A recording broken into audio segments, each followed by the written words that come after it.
Welcome to The Withering Effect, episode 26, published January 1st, 2020.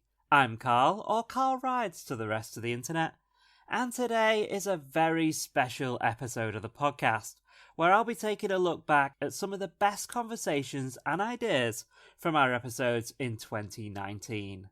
We started back in June with our very first episode, discussing the new weapons and mobs in the Minecraft Dungeons trailer at E3. Minecraft Dungeons, I got excited for. Oh, you did? I did. Okay. I wasn't excited for it when I first saw it, but after that trailer, it really felt like what Nintendo's doing with Link's Awakening. Okay. Trying to bring back an old style of gameplay on games with newer views and takes on it. Right, and I guess you're mainly aiming at the sort of top-down view and then... Yeah. Well, kind of that, right? Yeah. And right, well, yeah. It doesn't look like it's going to be any kind of building or crafting or any of that kind of stuff. But I think it looks like a fun game. It's a way to introduce maybe new mobs to see how people interact with them. Maybe a way to bring in new weapon types to see how the weapon types interact with mobs. Because I have a feeling 1.15 will be a combat update. And I wouldn't be surprised if they bring in something like a spear or a heavy hammer or something like that. I had not seen it from that point of view. I think I like that. That seems like a good idea. I would like to wield a big hammer or something in the game, which I saw in the trailer. They picked out a big hammer. I saw. Yep. It's interesting trying out mobs and weapons through that. That's for sure. I looked at it and thought it was cool. Like, it seems like a fun game, but I didn't get the idea there was anything more than just running through a dungeon and beating mobs up, basically. Yeah, it definitely just looks like a dungeon crawler. Yeah, but I didn't see anything. Well, I'm hoping they will add it, because that would be really cool, but just a little story or anything like quests or maybe even a town where you could just hang out or start from, or, like Link's Awakening has, for example. Yeah. Even in newer games, like, they have that as well, right? They have sort of... It's a full-on RPG, and this just seems like an RPG with just the dungeons, which is going to be fun for a while, I'm sure, but for the long time, I don't think it'll last if they don't add a bit of extra replayability to it. Might actually suffer a bit. Yeah. I'd like to see stuff where you could take your Minecraft skin and bring it into the game, so that way you feel like Dungeons is an extension of your gameplay on wherever you play, Java, console, Bedrock. From what I understood, customization was definitely something they were adding in it. That was a big part of it. So I guess that'll be... I mean, obviously, everybody wants to get his own character skin in there, right? Right, but my fear with that is that's where they're going to monetize things. Because it's a free-to-play game now. But I have a feeling they're going to nickel and dime you on making your guy look cool. Same as like the console version, right? Yeah. You have to buy skins as well. I get that. I'm okay with a free-to-play game charging you for customizations and stuff like that to pay for the game. To me, that's the best solution out of all of them. But it'd be really cool to be able to bring over my own personal skin and play with it. And for all I know, maybe I'm able to customize my guy to look exactly the way it does in Java. I guess the least they could do is just add sort of a payable option that you could add your own skin or something. Preferably they just do it for free, right? But then I can see how that would conflict with their own skins. People could recreate it, I guess, something like that. Yeah, and they do have to make money somewhere because, like I said, it's a free-to-play game, so I think it's a good solution. I mean, I've played free-to-play games occasionally. The biggest one I've played is League of Legends. They handled it the same way, right? You can buy skins, it's optional, and the game in general is for free. And I have to say it was a great game to play. I think Dota handles it the same way. Like, a lot of stuff is free, but, if you want to customize, you can pay and sort of support the company. Yeah. It's a great way to do things, I'd say. Yeah, I'm on agreement with that. I think it would be cool to add the Java skins in there, but if the only way to monetize this game is through skins, I am 100% for that way. Way better than doing loot boxes or pay to win stuff. Yeah, definitely. Yeah. I mean, I think it could be fun to have some kind of loot from the final bosses. Mm-hmm. Same as like World of Warcraft would deal with it, for example. Yeah. But yeah, I hope to see like a little extra story, else it's probably not gonna last for me for too long. Right. Like, doing some kind of a new dungeon every month would be really cool. I don't know how hard that would be. I don't know how big their dungeons are. But Yeah, good question as well. I wonder how like how much you would need a team, if that makes sense. Like, yeah, can you play it by yourself? Right, and the sort of traditional, what is it, RPG kind of things. That you need a group, right? You need someone to heal. You need someone to do that. Yeah, you need someone role to do players. something else. Right. I wonder if they sort of, you can just go in there with a bunch of friends and start beating things up, or is there gonna be like, do you need some strategy in it? We now fast forward to July and episode 3, where Duds and Bank come up with some improvements that they would like to see to Minecraft. We look at things like redstone gears, better inventory management, and lighting options. Mechanically moving gears. Yeah, that's a pretty cool idea. I'd like to put a gear on top of a piston and another gear going into that gear, and physically be able to see turning motions moving that piston up and down. So maybe you can control the speed of a piston opening and closing. Oh, that could be interesting. It made me think of something else that I know a long time ago I thought of, and was just like, oh, how cool it would be to have like some kind of string so you could make an actual drawbridge or something. Yeah. Which would work really well with those gears. Maybe something like rope could be cool. I'd love to have rope to do drawbridges and all that kinds of stuff. I think hanging bridges. Yeah, I think it's stupid that leads don't do that now. I think you should be able to take one end of a lead and put it on a fence post, take the other end, put it on a fence post, and it's done. Yeah, I can see how it could be sort of a tricky thing to implement as well, though. It wouldn't work like a block would it? And then even the leads are a bit wonky. Yeah. I can see how... I don't know. It's hard to... It's hard to say something about, I guess. But I would love to see it. Well, to me, I think you would just keep the lead the same as it is, but you would change the fence. So you can attach a lead to an animal and a fence if the lead, I guess, sees the animal first. And I know there's a trick you can break the lead and still get it on the fence somehow, but I think it's just changing the fence to a classification as an animal, and maybe not so much an entity, that it would go, okay, I'm attached to two objects that I'm allowed to be attached to. I don't know. I can't code or know the background of how any of this works, but to me, I don't think it would be that hard. Maybe not. It's I would love to see it anyhow. They should just work towards it. Really should. Yeah. My next thing is better inventory management. Because my inventory is always full. Oh man. I think shulker boxes were a great addition to the game. Probably the most important, and I don't know, most important new block to the game ever since Redstone.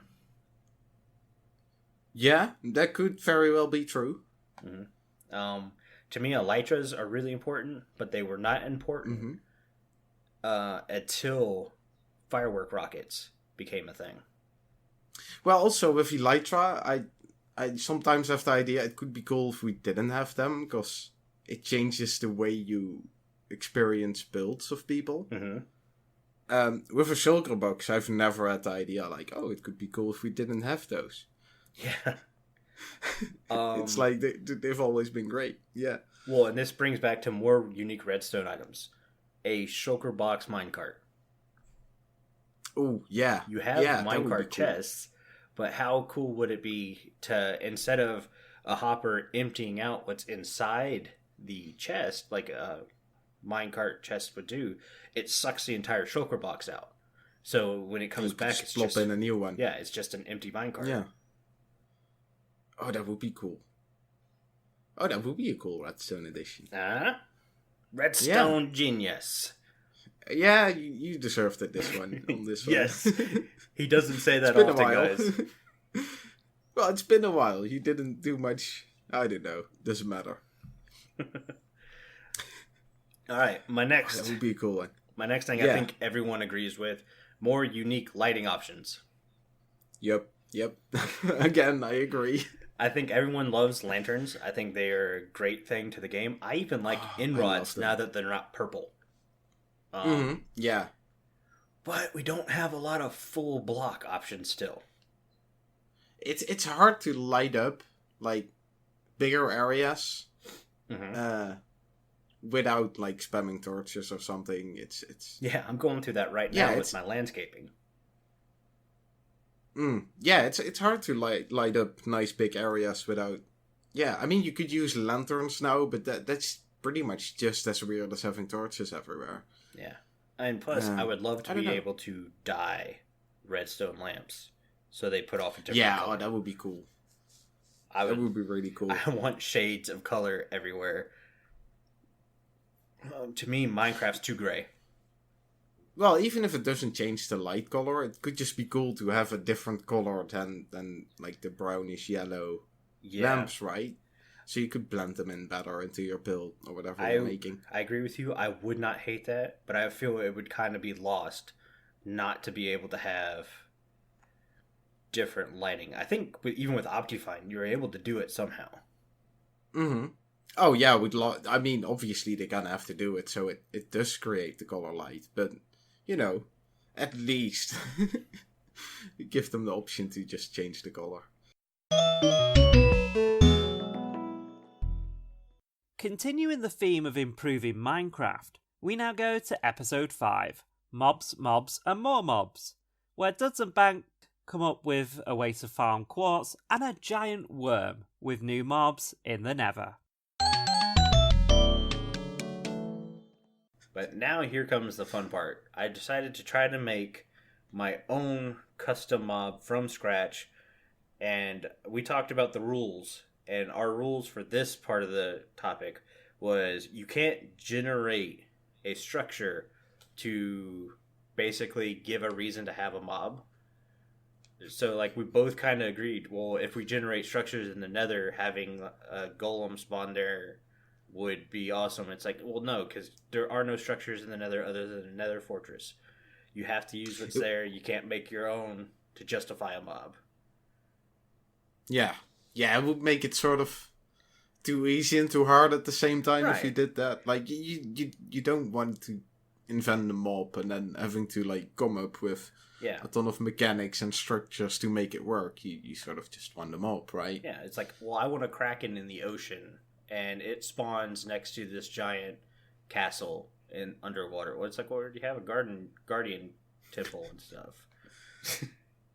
Yeah, and probably you would be more inventing like the castle than the actual mob. Yeah. That kind of thing. I think that could happen as well.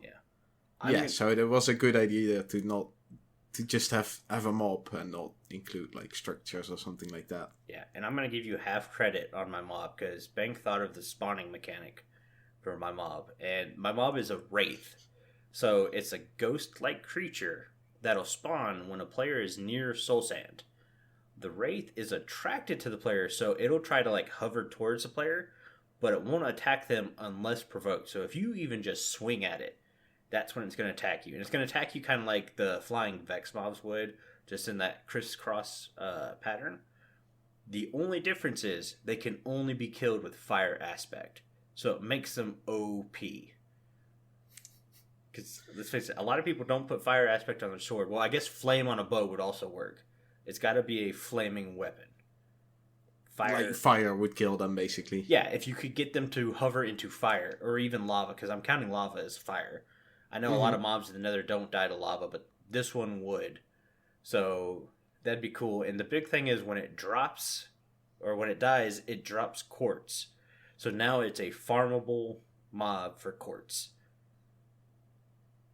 Yeah, I at first I thought like, ooh, a raid. That's an interesting mob. Why would it be in the Nether? And then I started thinking, well, it's kind of a like hellish mob, right? Yeah, It's kind of well, see, bad that's thing. what So it my makes original sense to thought have it. was. Yeah, it makes sense to have it in the Nether. And then like you said, I know you were struggling with like, what were the spawn mechanics? And then I suggested sort of something with soul sand. I think it would be a great mob. I think you invented an awesome thing there. Yeah, I mean, when you mentioned soul sand, it makes perfect sense. It's soul sand. The wraith could be spawning to try to steal the soul out of the player. Yeah, they sort of seem like they do that. I'm not exactly 100% sure on what a raid actually is, but you know, it sort of fits the description that they would be after souls. And I love the idea that they drop quartz. It would. It's just amazing. Well, especially on a multiplayer server, because after a while you start to run out of quartz in here, and you got to dig a while to get some more. Luckily, Ripple Effect's not too bad. Comicraft was way worse with losing quartz. Yeah, I think quartz needs to be farmable. I know you can trade for it with villagers now, but farmable quartz, I think, is a must. I think that's all I really kind of have for the Wraith. What do you have, Bank? Well, I wanted to add one mob that sort of maybe existed half-actually. I say it this way because it was a myth, and then I think we all have heard of Herobrine, I think he's named. Yep. I know, it's a mob. I think it's been like a myth for a really long time, hasn't it? And it sort of died out. For a lot of the updates or whatever, in every update they'll say removed Herobrine and little notes. Yeah, and I remember like seeing videos of people encountering him and stuff, which obviously were faked, but it would be like a really rare something to encounter, but it would basically mean like if he looks at you, you're dead or something. I know eventually they sort of figured out that it really wasn't in the game, which kind of is a shame. I always liked the idea of having him around somehow, like just very rare. Yeah. I don't know. It added something like, ooh, what's that? Just it makes you sort of jump for every unknown thing you see in the corner of your eyes or something. But that's not a good thing, man. I got a weak heart. Yeah, good point. I mean, yeah, I don't know. I just like the idea of that. If you're like the killer bunny, right? Yeah. It would be one in a million or something would be the killer bunny. So I like that idea. You have Herobrine and his pet killer bunny out together. Oh boy, that would be even worse. You're like, oh, look at that bunny there. And then it tries to eat your face. So you turn around to run, and there's Herobrine. Great gameplay. Oh, yeah. But in the same spirit, I obviously invented a mob as well. I don't think it matches yours. I think you invented an awesome one, which would really work in Minecraft. Mine is a bit more gimmicky, and I was thinking caves. It's been something that's been discussed lately a lot in general, I think. Cave updates and that kind of things. Yeah. And I thought it could be interesting to just have a dedicated like cave monster or something. Considering caves are normally like really full of hostile mobs already, I don't think it necessarily needs to be a hostile mob. Okay. But I thought it could be fun to have it where you can feed it ores, and then when it eats it, it sort of spits it back out, or it poops out like the converted version of the ore, with a small fortune effect. Which could also work for like iron or gold. Like you find iron ore and you just give it to that thing and it would eat it up and then poop out like 2 or 3 iron ingots. Yeah, I mean, that would be real cool for early game for sure. Yeah, that was my thought. Like you go down in caves and I don't know, you would encounter that and it would sort of help you out. I think that would just add a bit of fun. and it wouldn't be too overpowered. But maybe you could do, I don't know, combine it with quartz, maybe. You can do that, too. Feed it quartz, and then you get a bit of fortune effect or whatever. Obviously, redstone diamonds. When you find your first diamonds, that's always... Some people wait a long time. They leave diamonds sort of underground, and then when they get a fortune pickaxe, they go and mine that. You could sort of go around that part, maybe. That's true. I like that. That could be a really fun... And like you said, it's gimmicky, but it's not OP and game-breaking. It's the perfect, nice little fit. It really emphasizes, we're here to help you the first night. In episode 12, Duds and Bank are joined by Nina from the Lionheart SMP. She joins us to talk about what it's like running a server and how they set the rules and try and differentiate themselves from other SMPs. We have a lot of, because we have a lot of members, we have a lot of different people playing and having like their own opinions on like all that stuff, like auto fishing, not X-ray. I think it's you gotta find the people that are similar to your interests and how you play as well in order to like have fun. But what we kind of do, we just kind of let things happen. We try not to like strict people too much. So we let auto fishing slide. What we thought was more important was, I guess, the economy. So if we you don't want like that one person to get all the money, right? Yeah. And it's how else are we gonna, like, we all gotta mine for diamonds. So I guess like it's important for the people that auto fish not get so stingy with their books or whatever it is. Yeah. I don't know. It's hard trying to create server rules. I think part of the reason we also implemented that kind of thing is we had sort of an open application server. Like, we were on the YouTuber server or whatever, so we had like quite a lot of traffic from people coming in and going out. And if you allow things like an auto fisher or an auto clicker, they're gonna have insane farms. It was sort of to prevent a lot of random people just building farms and then starting hoarding a ton of stuff for no reason. We had lots of players who would come, build a farm, and then just kind of leave. Like, they didn't have a house, they didn't have armor. That's just all they did. It's like, we had a pretty extensive, like, application process. Like, it wasn't super easy, because that's the way we felt. Like, if you were willing to sit there and fill out our crazy application and deal with the fact that we had a server vote to vote you in, and everything, we felt that was enough to, like, okay, this player obviously wants to be here, wants to be part of a community. But no, we'd get so many people who would just build a farm and leave. Yeah. That's interesting. Yeah. Why did they do that? I don't know. We also had a couple people come on just literally X-rayed for massive amounts of diamonds. Yeah, they just went down and started, like, directly going for the diamonds. Yeah, it's like, dude, you have a stack of diamond blocks 3 hours after you joined the server. You don't think we saw that? There's no plugin that disables X-ray mods? We didn't have anything. There's too many ways around it. Yeah. We used what was that plugin, Bank?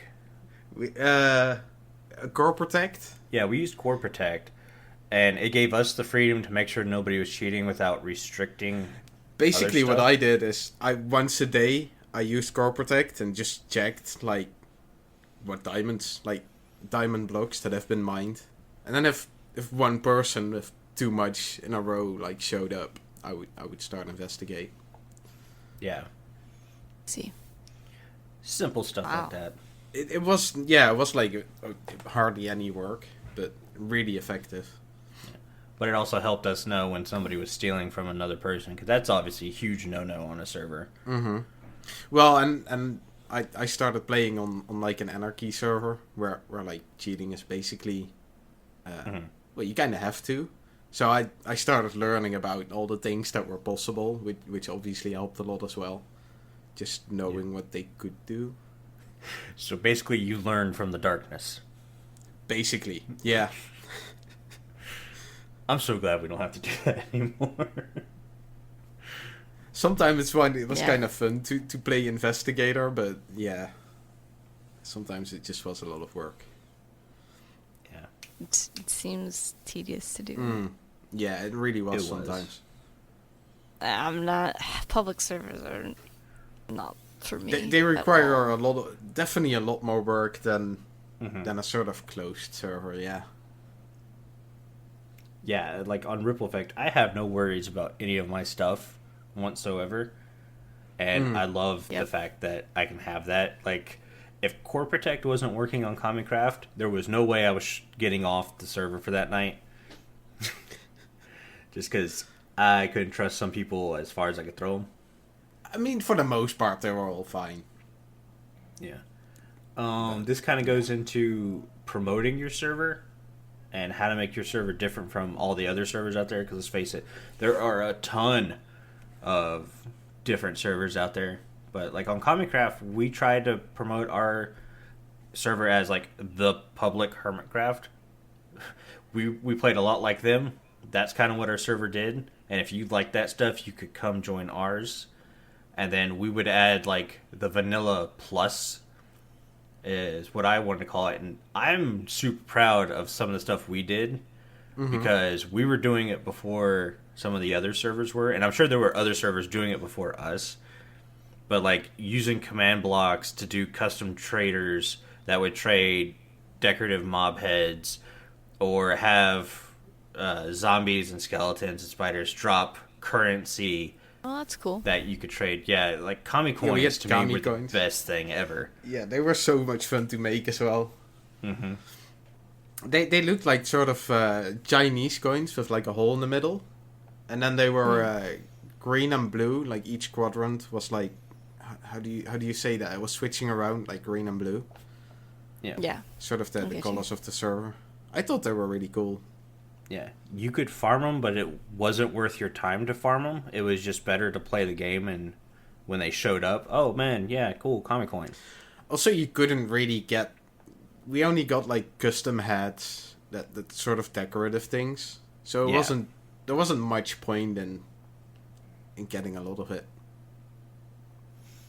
That's also hard to decide, like balancing an economy.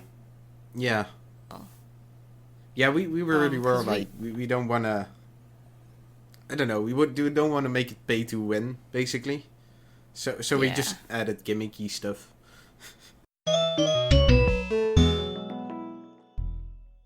Following on from the Minecon predictions episode, we joined Duds and Bank in episode 16, where they talk about how successful their predictions were about what Mojang would announce at Minecon in September. Let's talk about the biome vote, because we didn't get to really talk about the last biome before the last podcast went out, and that's the one that won. Did you actually vote? I did not actually vote. Okay, me neither. Like I said, Saturday I was out playing football. I was not home all day. Oh, yeah. I was at my parents', so I wasn't at home either. I didn't get the chance to watch the whole thing either, so... I would have voted for Mountain, so it's Same nice here. to see it won. But then again, the ones I voted for on every other vote have never actually won, so maybe it's a good thing I don't vote. Yeah, maybe you should stop voting. Yeah, so Mountain, we guessed correctly. They're goats. They're mountain goats. Yeah, that Bank was really called cool. that one. We uploaded the episode, and then the day after, or we recorded the episode, and then the day after it was announced, and I was like, wow, it's awesome. I didn't expect that. We also mentioned Mountain Generation. Mm-hmm. That's going to be in there. It's like we know what Mojang's doing before they do it. Or they're finally starting to do the cool stuff. Well, and then we also called that 115 wasn't going to be a big update, and that they were saving everything for 116. Which also kind of seems true. I'm telling you guys, we need to be more popular. Get your Minecraft news here, because we're guessing on all cylinders. Right? Maybe you're going to get your Red Dragon. Red dragons! One per episode. Yeah.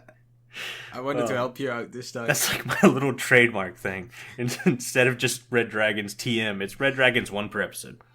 But yeah, Mountain's super excited about that. I was upset that Mountains didn't have a new tree. And then we had the Nether update. So now I'm not worried about that anymore. In the same episode, Duds and Bank give us their first impressions on the 1.16 Nether update. From Nether forests and blue fire to new wood types and mobs. Let's find out what they think about the forthcoming update to Minecraft. Wow. Yes. Beep, yeah. It actually says that in the notes, I gotta tell people. It's actually in the notes, so... Yeah, Carl. Wow, I mean, where to start? The Nether update. I mean, I feel they did a lot. They're gonna add biomes to the Nether, which I think is awesome. Yes. I kind of like being in the Nether already. I liked when I thought it was a really scary place, and I'm really comfortable in it. But that opens a new sort of perspective on it, and I'd love to explore that new Nether. Yeah, to me, the Nether now feels like a place I want to go travel through.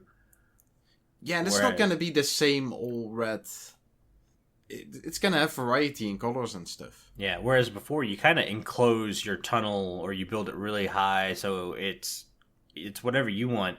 Now it's like, well, it'd be kind of cool to have windows and look out into the Nether and all that stuff. Yeah.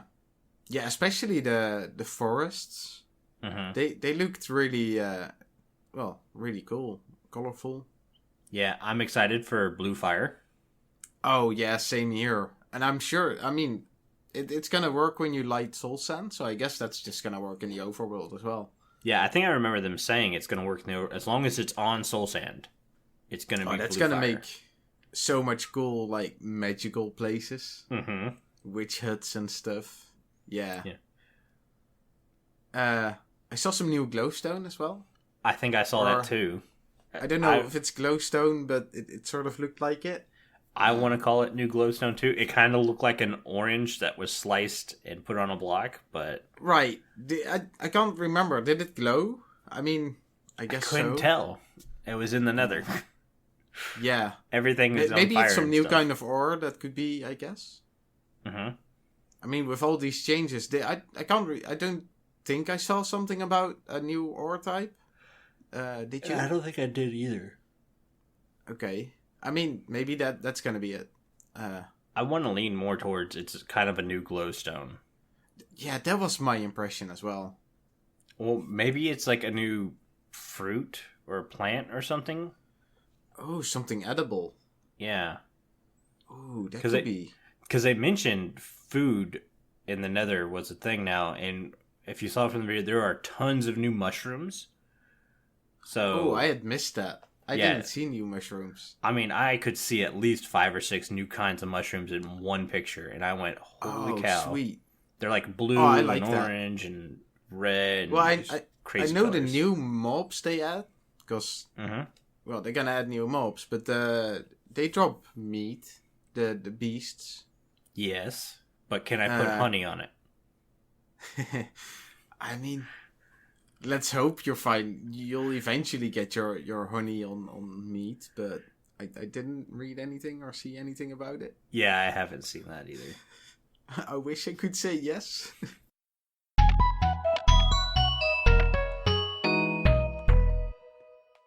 .16, what else do we get? We get new trees. Yes. Like, we get nether trees. I saw blue ones and red ones. I hope we get new wood with that. I mean... I can't imagine it would be like oak wood. No, well, they had like these veins in them. Right? Yeah. I mean, yeah, I'm just assuming we're gonna get a new wood type because. Yeah, well, kind of has to be. So here's what gets me. So they have these like red and blue veins in these new woods. Is that going to be like tree sap, or are we going to be able to get the tree sap out of those woods? Maybe. I don't know. It sort of looked like glowy vines that grow on it or something. That could be it too. Oh, thanks, guys. Doggies. Yay. Did one sneeze? Yes, one sneezed. Well, bless you, Yeah. doggy. Don't know which one. Mm-hmm. But yeah, so they could be vines. I thought they looked like veins, but I don't know. I've watched it 2 or 3 times trying to figure this out. But there's definitely new leaf blocks. Yeah, that too. The way I kind of saw the veins, they just looked like they were part of the bark. I didn't really expect them to be separate. Yeah. Yeah, new leaves. That's going to be interesting. Yeah, and they're different colors. They're not green. We have red and blue leaves finally. Mm-hmm. Well, I was just starting to think, like, how would they react in the overworld? Oh, true. I wonder if they die in the overworld and you have, like, gray, kind of like how if you take coral out of the water, it turns gray. Or like regular leaves who change their colors a little bit, depending on in which biome they are. That's true, too. Maybe they have the same subtle kind of change. Like, they just get a bit duller, but still be red and blue, but well, what if it's grayish in it? What if it's just one tree type, and depending on where in the nether that tree grows, it changes from blue to red or red to blue? Oh, yeah, because where I saw the trees, they were sort of entire that color biome, I think. Yeah, and if you look down, they have like nether grass now, and that's colored red and blue too. Yeah. I didn't even read something about that. I don't know if it's going to be called nether grass or something else, or...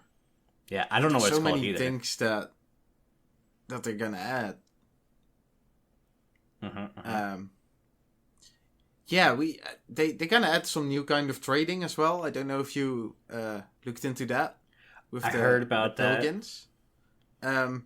So I heard how it's gonna work, which basically is you throw a gold bar at them, and then they can throw something back. Right. Which I thought was kind of cool. Yeah, to me it all depends on what they throw back at you. Obviously, there's going to be a loot table with percentages of what they throw back at you. If they're just throwing like a gold sword at you, It sounded like it's not going to be an effective trading way like regular villagers. Right. But it does sound like the way they're going to update the nether is that it's a survivable spot. Like, you could just go instantly into the nether as soon as you spawn in the world and survive. Yeah. And I'm sure that's going to be like some hardcore player's world like that. It's like day one in the nether, don't come back out. Yeah. I would probably. I mean, with the new nether, that's actually, like, you would stay sane. Yeah. Talking about the trading system, when I heard about it, to me it kind of sounded like this was a trading system they were going to use for 1.14, and then they realized that players were really attached to more of the older way, so they just kind of made a better older way, and then took this trading system and put it with the piglin guys. If that I makes think sense. I follow. Yeah. Yeah. Oh, I didn't even think about that. Maybe, yeah. Because if you think about it, you can hold an item up at a villager and he'll tell you what he trades or what he would trade for that now anyways. Mm-hmm. So they just basically took that concept and said, hey, I'm not going to tell you what I'm going to give you, but I'm going to give you it. Yeah. I mean, it kind of makes sense. It could be a stretch, but I'm going to keep stretching because we have guessed right so much on this Minecon announcement that who knows? We've got to be right at some point, right? If we just keep saying stuff, maybe it'll become true. Maybe somebody is listening. Yes. If you are listening, tell us, please. We shouldn't forget another cool thing about the Pilgrim is that they are gonna attack other mobs. Yeah, that looks They sort really of cool. attack the hostile ones. I am worried though. Like, if they attack a zombie pigman, is that like a skeleton attacking a zombie pigman and you're screwed when you're around? Or are we gonna be safe when they do that? I don't know, but I also looked at, like, okay, so you have gold farms, right? Well, if they go around just killing pigmen, now you have no gold farm. unless they drop gold too. But now what if they're taking out wither skeletons before you can take out wither skeletons? Yeah. What if they take out the piglin beast that you use to get food before you can take it out? Like, are they just going to rampage to the Nether to the point where there's nothing but them in there at the time? How is that going to work? Well, I'm sure. I mean, they're gonna have some spawn requirements, obviously. If they're gonna spawn like Nether pig, like the pigman we got now, that actually could be an issue. Yeah. But just because you mentioned that, I guess they're gonna spawn in certain areas. Maybe they get their own biome. Maybe it's gonna be like villages. They just have a or a little villager area. or pillager outpost, I should say. Yeah, I think that last one is probably... That seems likely. Like, they're gonna have some kind of outpost, village kind of deal. Yeah, to me it would make the most sense. I do Yeah. like how if you go digging through their chests, they get all angry at you and stuff. Yeah, and they don't attack you or something when you wear gold? Like, you're sort I of don't know. invisible if you wear golden armor?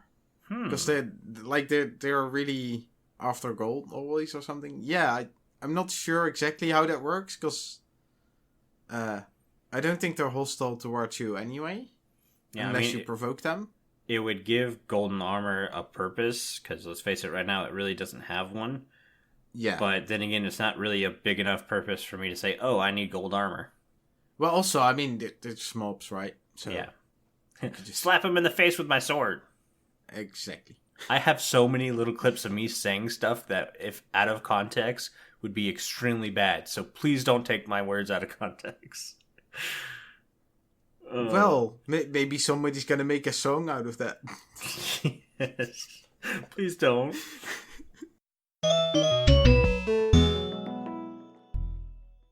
Episode 19, The Bane of Our Arthropods, is all about enchantments. Duds and Bank come up with their own enchantments that they would like to see added to Minecraft. Could the Optifine Zoom key come to vanilla? Let's find out. So I thought of an interesting enchant, because we use I think a lot of people use Optifine, and I used it for a long time just so I could get the zoom button. Yep. So I thought, what about getting binoculars enchant that you could put on your helmet, and then you could zoom in with that, or maybe if you put it on that it's automatically zoomed in, that you have to switch helmets. I guess an enchantment that gives you a button to press and then something happens, exactly like Optifine Zoom. I think that could be interesting. That might open up a new sort of way of or enchants for Minecraft. Yeah. I kind of like them to be passive as well. Just, they're an enchant, they're sort of simple on the background. You don't have to do anything for it. Yeah, I mean, think about it. I think if Mojang fixes the rendering engine, people no longer need Optifine. People no longer have the cheaty zoom key. That's a good point. Binocular enchantment. Ta-da! Yeah, I think that could be nice, especially since the zoom function. Well, I'm so used to it. Yeah, I can't live without it anymore. And I think you can do it in game anyway, right? If you switch your field of view and stuff. Yeah. Like it just changes the settings a bit. You just put it in game. Yeah, I think that could be a fun one. I agree. So what about your enchant? What did you come up with? So my enchant is also an armor enchantment like yours. Mm-hmm. It's called Saturation. Okay. So what it does is whenever you strike an enemy, it gives you saturation. Fills up your food bar. Oh. So while you're fighting, you don't have to worry about eating as long as you keep killing. Or keep striking, I should say. Oh, I like that. That's a pretty good one. Yeah. Because obviously, like, if your food bar is full, you keep the regeneration effect. Which keeps you alive longer. Right, and it kind of forces you to keep fighting and not doing the whole, I'm going to attack a couple mobs, run away, eat, jump back in, attack a couple mobs, run away, eat. Yeah. It gives you a reason to stay in the fight. But if you put it on armor, it would work on a bow as well, I guess. You could just shoot from a distance. I would have to guess so. I don't know if it would be something like it would drop XP orbs, like how mending works. I don't know that if could you be would a want to good do thing. that, because now you're adding more particle effects to the game and stuff. Unless you add it into the XP orbs. I mean, That's in true, general, too. I really like the idea, though, of like, keeping your saturation up. Mm-hmm. It's not, like, it's strong, but it's not too strong. Like, if you would get, like, actual health hearts back or something, I feel that would be a bit too strong. That's what I thought, because that was my original thought. And I was like, no, it's like mending. It's too OP. Yeah, and now you're still dealing with, like, the natural regeneration you have in Minecraft. You just don't have to worry about eating, like you say, which is... I think that's awesome. Mm-hmm. I think that could be a really cool enchant. Data pack. Somebody. Give me red dragons, give me That saturation. might actually be an option. Well, do the binocular one as well. Oh, Why not? yeah, might as well. You zoom in with Optifine and then put your binocular helmet on. You can see, like, boy. every little pixel in the game. I mean, you would see beyond render distance. Like, you would just look in the void. It just x-rays the world to blank space. It zooms too far. Oh, jeez.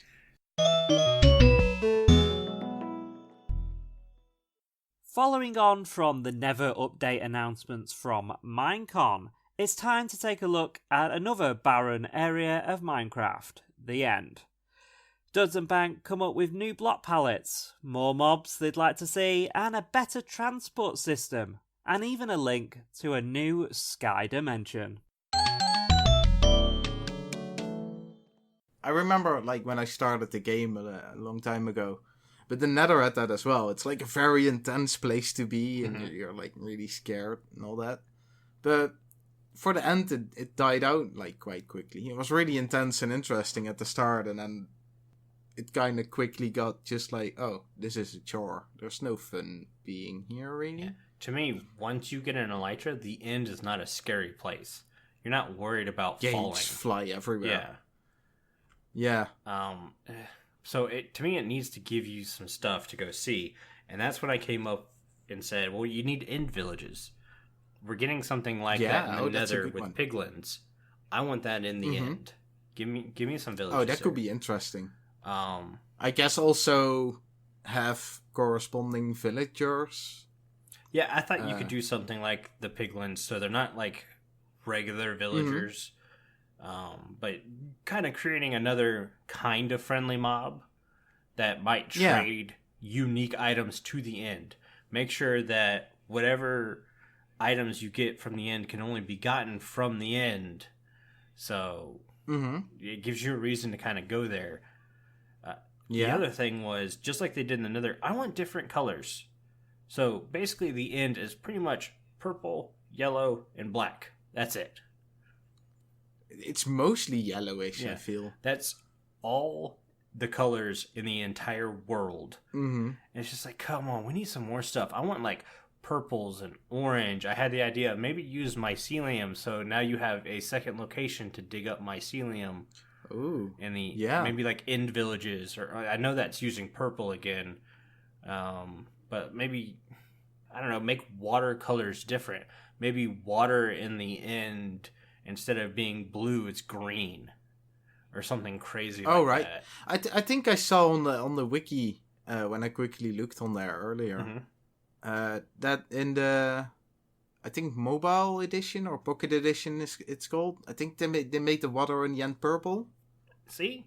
But I wouldn't want purple, because everything's already purple and yellow and black, so... Yeah, but, I mean, at least they did something. Yeah. I had another thought that... So, Dragon's Breath, it's pretty much only used for lingering potions, right? Yeah. When's the last time you used a lingering potion? Well, I think the better question is, when's the last time I used a potion? Okay, true. Not that often. Yeah. So, it's mainly used for what? Tipped arrows and lingering potion. Two things that don't really get used a ton. I would love to be able to take Dragon's Breath and create a particle block. I mean, it seems like things are getting really good with smoke particles and bubbles and stuff like that. So they're not really affecting gameplay performance. And even if it did, like they're working on better graphic performance and all that. So Yeah. Well, and I got this idea from your path you're working on that I looked at Friday. Mm-hmm. I don't want to say too much more and give it away, but the idea of being able to say, well, I want particles just kind of floating around in this area would be really cool. And you hit the block with a dye and it changes the colors. It would create such a great ambiance to be able to have like little sparkles somewhere. It's like that would give me a reason to farm Dragon's Breath. Yeah, then you could you could build in places where you wouldn't want to build. Yeah. Like if you can have particles, you can just walk through it. It doesn't affect anything. Mm-hmm. But now you could create fogs and something like that. Yeah. Well, like you said, you can really make an ambience somewhere, that would be awesome. Mm-hmm. I like that. I mean, maybe they are light blocks too, so maybe they give off level 15 light or something like that. I mean, I'm always up for more light blocks. Mm-hmm. Placing them in water would probably be a problem. So I think if you were to try to place a particle block in water, the water would just kind of wash it out like it does redstone. Oh, okay. Well, you could make it change. Do something in water as well, or maybe have different things for that. Yeah, what's your next thing? Yeah, my thing. I'd like to. I mean, it's such a waste of a dimension kind of at the moment. Agreed. And because we already have the Nether, which is also almost an R&D kind of dimension. Mm-hmm. But I mean, you could live there because you could make an end portal sort of right next to where you want to be, and then. You always have a spawn point nearby, but I'd like to have something for the end to... I mean, if we're gonna make it more interesting, give me a spawn point. Yeah. So I can live there. I mean, you can use everything. You can have water. You can bring mobs in there. So it's actually... It has the same kind of mechanics as the overworld, except the bed explodes. And, I mean, I get a bed wouldn't work because you don't have day and night, but... I mean, I want to have a spawn point in there. Being able to live there. I mean, just being able to put like a custom portal to somewhere where your bed is, like physically be able to say, I want a portal here, would make it 20 times better than it is now. So you don't have to constantly go through the main island to get back and forth. Yeah, well, you have the occasional portal that brings you back to the main island, but they're fairly random, I think. And you can't move them. So the ability to say, I want a blue, quote-unquote, end portal or whatever, that'll take me to the overworld where my bed's located would be awesome. Yeah. I also thought maybe it could be cool to have... Because you have a lot of end portals in the overworld. Uh-huh. Maybe you could make it so that each end portal goes to a different main island. Ooh, true. I mean, I don't necessarily each have to have a dragon. I think that could be a bit chore-ish again. Yeah. But, yeah, I think if you have, like, a few main islands, I think that could be interesting. That creates more of a dynamic kind of thing in the end already. You could fly from one portal to another. Maybe you could use it as overworld travel that way. I agree. Well, that wouldn't work because you always spawn back at spawn or at your bed. But, yeah, I don't know. You know. But it would give a good reason for why there's so many end portals in the overworld. Yeah. I think that would also maybe help adding to sort of having that spawn point. If you have different end islands, you have different places to go, I guess. I agree with that. And along with that, I thought it could be cool to have some kind of connection with another dimension. Because you have the Nether and the overworld, and then it's used for quick travel, usually. Maybe you could make some kind of cool connection with a dimension as well, with the end. Instead of just being a... Because now it's a sort of a separate dimension. You just go there and go back, and there's no real link to any other one. What kind of dimension would it link to? Well, I was thinking maybe the sky dimension, which everyone has sort of talked about before and everything. What kind of... Because it sort of resembles space, so I think that could be a really nice link. What kind of mob would live in this sky dimension? Well, you can answer that. I want you to say it, Bank. Alright, well, maybe a red dragon. Red dragons, Mojang. Where's my red dragon? I want to ride a red dragon. Rideable red dragon. There's my one. Oh, that would be cool to fly around through the end on a red dragon. It would be. I mean, could you imagine? So basically, just take the end as it is now. None of our improvements. Mm. Instead of it being dark with the space theme, you put like a daylight theme behind it. And instead of end stone, it's like grass and regular stone. I mean, it's the exact same, except opposite. And that's the sky dimension, right? I mean, I feel like a sky dimension needs clouds. Well, you would put clouds. Gotta have a cloud block. My other idea to kind of make the end cooler was play with gravity. I think I mentioned this before. I like that. But, I don't know, make it so every once in a while the whole double jump effect you can get with a beacon is somewhere like... Because you have biomes in the end. Make certain biomes have the double jump effect. Maybe you could have particle blocks that cause the double jump effect. Something like that. Ooh, that could be really interesting. Yeah, and like I said, I want to say... Where you have different biomes with like different gravity effects. That's... Ooh, that could be really interesting. Yeah, I want to say I've talked about that before, but I wanted to reiterate it because that's something I say simple, but to me it feels like it could be simple that really would just straight up change the dynamic of the end. Yeah, and it would make it sort of its own dimension. I just mentioned that it's kind of... It's just the overworld, but you can't sleep in a bed, and you don't have day and night. That way it would become its own sort of... It would have something special. Yeah, speaking of overworld stuff, I'd like a food option from the end. I mean, I know we have the coarse fruit, and you could eat it, technically, but it teleports you. So I would like its own food. And the Nether now has its own food source. So yeah, I would like the end to have its own food source. I don't know what it could be. Let me eat endermites for once. Those things just maybe annoy something like that. anyways. I think that could be a good idea. I mean, the most fun would be to create another sort of its own mob or mob set for the end, I guess. And if we have end villages, obviously there would be some Yeah. there. Yeah, I think the end definitely... I mean, it's already filled with Endermen, which sort of... I mean, it's kind of an Enderman spam in there. It really is. So being able to add like a lot of different... Well, maybe not a lot, but just a few different mobs or animals and villagers kind of resemblance thing. I think that could do really well, just to make it more interesting too. Yeah. Another thought I had was treasure hunts. So we kind of have the treasure map from the sunken ships and all that stuff. Yeah. So she's going nuts right now. Anyways, so we have the treasure hunts and sunken ships. I would love to have something like that in the end. Maybe like a temple or something you can go find. And maybe this is where you can find the super rare enchanted golden apple.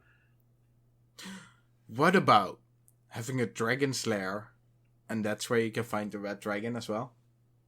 Red dragon, guys. But yeah. So you could make like an end cave. Yeah, I agree. I mean, we need something. We need points of interest. Yeah. And that was my idea with the treasure hunt. That it would be... I don't know anyone who doesn't like getting the treasure map and going and looking for the treasure. It's a fun little thing. Obviously, after a while, it gets kind of boring and no one does them anymore. Well, it gets repetitive. Right. Yeah, they're all sort of the same-ish. Right. So, if you can get an end one, I think that would be a nice little touch that people might find enjoyable. Maybe? Yeah, I think so. I mean, in general, any variation... I think if you add more colors... Just some different blocks have its own grass. I mean, mycelium could be a great one for that.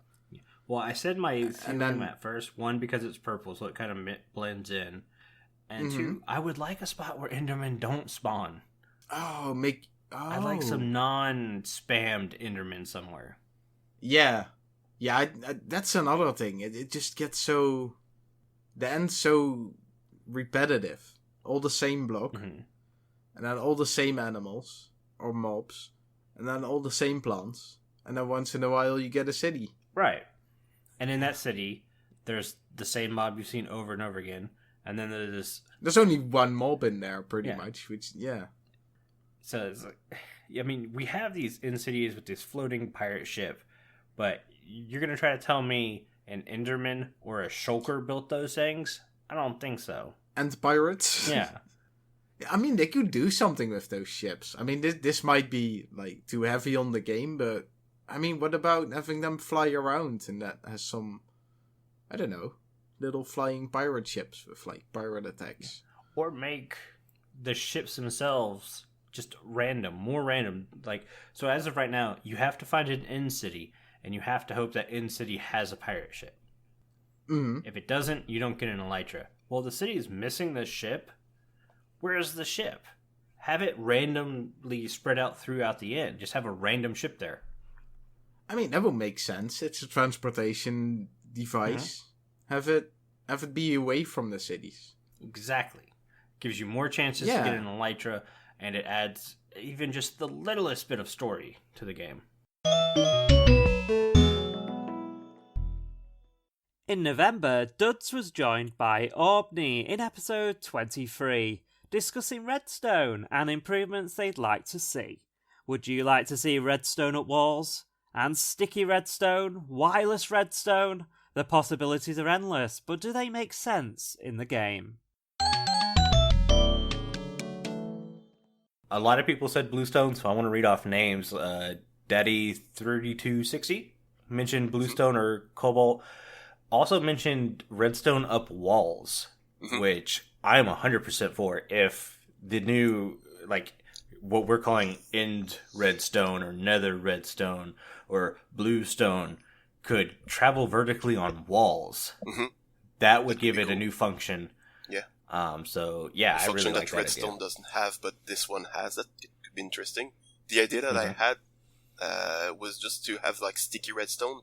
So you mix redstone with slime, and it becomes sticky. And kind of a drawback of that was that it could, since it's kind of diluted redstone, the power lowers by 2 every block instead of lowering by 1. So it's kind of a drawback. Like something more balanced. You know, you want to have vertical redstone, you have to deal with that, but it's gonna have instant power transmission. Yep, I like that. I like the give or take. Yeah, but yeah, that having bluestone is bluestone can go up walls, but it doesn't mix with redstone directly. That could be cool as well. It could be very cool if done right. Yeah. Sorry, I'm getting like all this phlegm in my throat from waking up still. Jimbo also mentioned a reliable way to have wireless redstone. I really like this idea. If, say, you craft 2 blocks, or craft a certain block, and within, I don't know, a 15-block radius, if that block gets powered, the same block that you have, I don't know, say you have like 5 dispensers, and you power 1 dispenser, and then 3 of the other dispensers are within a 15-block radius, those 3 would also get powered.